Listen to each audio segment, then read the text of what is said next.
இந்த காணொளி மூலமாக உங்களை சந்திப்பதில் நான் மிகவும் மகிழ்ச்சி அடைகிறேன். நான் உங்கள் கிஷோர் டைட்டஸ்.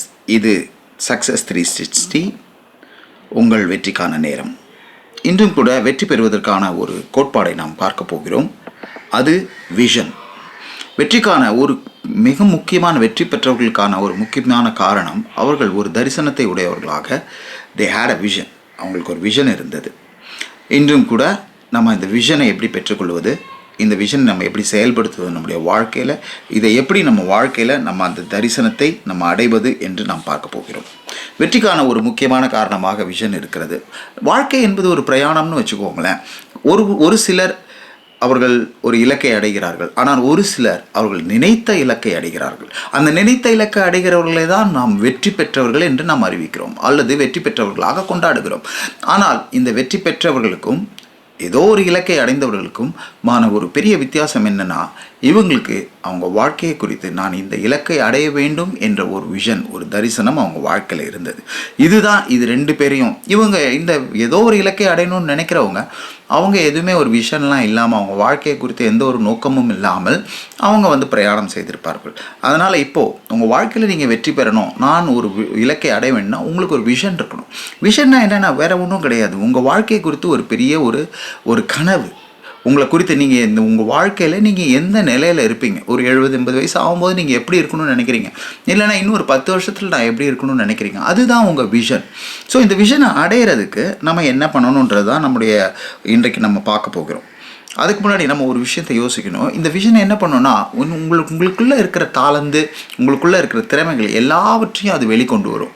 உங்கள் வாழ்க்கையில் ஒரு விஷன் இருக்குன்னா அது உங்களுக்குள்ளே இருக்கிற தாளந்தெல்லாம் கொண்டு வரும், அது கடின உழைப்பை கொண்டு வரும், எல்லாத்தையும் கொண்டு வரும். ஸோ இந்த விஷன் பிறக்கிறது எப்படி வேணால் பிறக்கலாம் உங்கள் வாழ்க்கையில். ரத்தன் டாட்டாவோட அவருக்கு ஒரு விஷன் கிடைச்சிது. அது எப்படின்னா, அவர் அவங்க அம்மா கூட கேன்சர் பேஷண்ட்டாக அவங்க அம்மா இருக்கும்போது, அவங்களோட ஹாஸ்பிட்டலில் இருக்கும்போது, அவர் கேன்சர்னால் இவ்வளோ கஷ்டமாக, கேன்சர்னால் இவ்வளோ பெரிய ஒரு ஃபினான்ஷியல் சுமையாக அமையுமா, எல்லாருக்கும் இது சாத்தியமாக, கேன்சர் வந்தால் இவங்கெல்லாம் எவ்வளோ கஷ்டப்படுவாங்கன்ற ஒரு எண்ணம் அவருக்கு அந்த இடத்துல வந்தது. அப்போ அவருக்கு பிறந்த ஒரு விஷன் தான், நம்ம ஒரு கேன்சர் ஹாஸ்பிட்டலில் திறக்கணும்னு சொல்லி அவங்க இந்தியா முழுவதும் கிட்டத்தட்ட 20 டாடா ட்ரஸ்ட் மூலமாக 20 ஹாஸ்பிட்டல் அவங்க கேன்சர் பேஷண்ட்ஸ்க்கு திறந்துருக்குறாங்க. அதன் மூலமா நிறைய பேர் அது பலனடைகிறாங்க. ஸோ அது ஒரு விஷன். அவருக்கு இருந்த ஒரு வழியில் பிறந்த அது ஒரு விஷன். உங்களுக்கு கூட அப்படி ஒரு வழி இருக்கலாம். நீங்கள் கூட அப்படி நினைக்கலாம். உங்களுக்கு இந்த உலகத்தில் நம்ம மாற்ற வேண்டிய ஒரு காரியம், இது என்னடா இப்படி இருக்குது, இதை நான் மாற்றணும்னு நினச்சிங்கன்னா நீங்கள் எதை மாற்றுவீங்க உங்கள் வாழ்க்கையில்? அதுதான் உங்கள் விஷனாக இருக்கலாம். அது உங்கள் விஷனாக வரலாம். ஒரு வேளை நீங்கள் எதை உங்களுக்கு எது இரிட்டேட் ஆகுது, உங்களுக்கு எதை பார்த்தா கோபம் வருது, நீங்கள் அதை உங்கள் வாழ்க்கையில் ஒரு இலக்காக எதையும் நீங்கள் மாற்ற வேண்டும் என்று நினைக்கிறீர்களோ அதுவே கூட உங்கள் தரிசனமாக இருக்கலாம். இல்லைனா உங்களுக்கு எது நல்லா வருது அது கூட உங்கள் தரிசனமாக உங்களுக்கு இருக்கலாம். அது உங்கள் விஷனாக இருக்கலாம். ஸோ அதனால் நிறைய பேர் நிறைய திறமை இருக்கிறவங்களும் அவங்களுக்கு விஷன் இல்லாதனால அவங்களுடைய முழு திறமையை அவங்க பயன்படுத்துறது கிடையாது. ஸோ விஷன் ரொம்ப முக்கியம் உங்கள் வாழ்க்கையில். இந்த விஷன் உங்கள்கிட்ட இருக்கா அப்படின்னு நீங்கள் நல்லா யோசிச்சுக்கோங்க. தொழில் செய்கிறவங்க எல்லாருமே, தொழில் செய்கிறவங்களோட முதுகெலும்பே விஷன் தான். உங்களுடைய தொழிலை குறித்து உங்களுக்கு ஒரு தரிசனம் இருக்க வேண்டும். இந்த தொழில் எங்கே போகுது?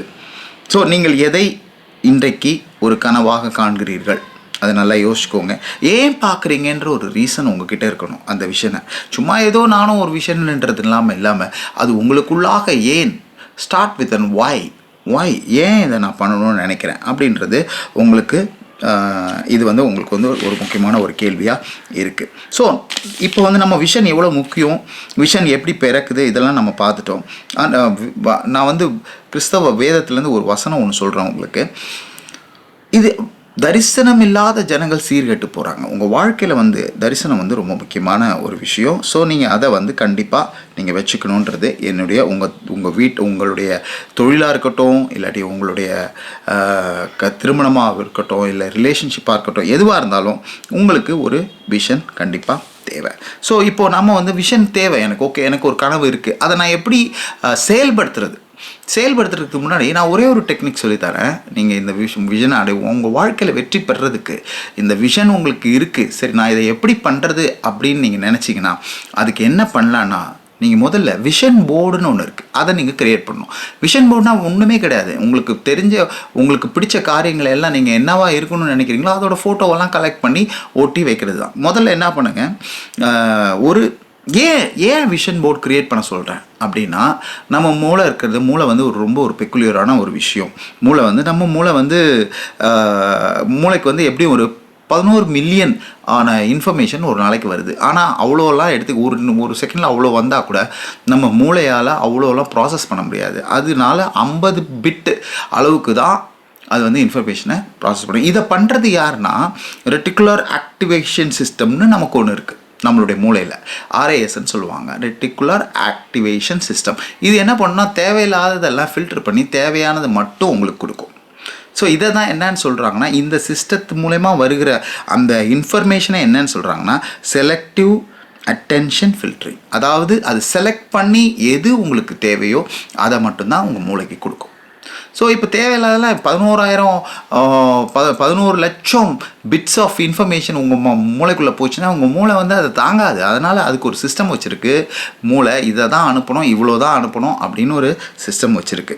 ஸோ இதை என்ன பண்ணுன்னா, உங்களுடைய மூளை வந்து அதை வந்து என்ன விஷயம் தேவையோ, உங்களுக்கு எது முக்கியமோ அதை மட்டும் எடுத்துக்கும். இதுக்கு பேர் வந்து வேல்யூ டேக்கிங். இது மூளை வந்து என்ன பண்ணுன்னா, உங்களுக்கு என்ன தேவையோ அதை மட்டும் எடுத்துக்கும்.